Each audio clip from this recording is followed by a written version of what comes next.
আজ সকালবেলা ছোয়াং ছিল। আজ ছোয়াং এর জন্য রান্না বান্না করে নিয়েছি একদম সকাল সকাল। তো কি রান্না করলাম সেটাই শেয়ার করব। তো প্রথমে আছে কাঁকরোল দিয়ে, বরবটি দিয়ে, চিংড়ি শুটকি দিয়ে করেছি। এরপর করেছি কচুর পোপা ভাজি করেছি। এরপর করেছি মাছের ডিম একদম ঝাল ঝাল করে, টমেটো আর বেশি করে ধনিয়া পাতা দিয়েছি। এদিকে 2 রকমের মাছ করেছি, একটা হচ্ছে তেলাপিয়া মাছ আর একটা হচ্ছে রুই মাছ রান্না করেছি। একটু হালকা ঝোল করে টমেটো আর ধনিয়া পাতা দিয়ে রান্না করেছি। তারপর এদিকে ছিল ছাগলের মাংস, একদম বেশি তেমন একটা ঝোল রাখিনি, হালকা গায়ে গায়ে ঝোল রেখেছি।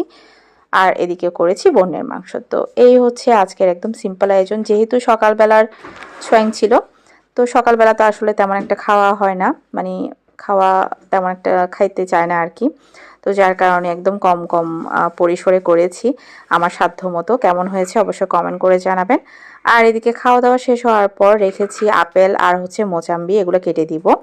তো এই হচ্ছে আজকের একদম সিম্পল আয়োজন করেছি। কেমন লেগেছে অবশ্যই কমেন্ট করে জানাবেন। সবাই ভালো থাকবেন। সবাইকে শুভ দুপুরের শুভেচ্ছা। টাটা।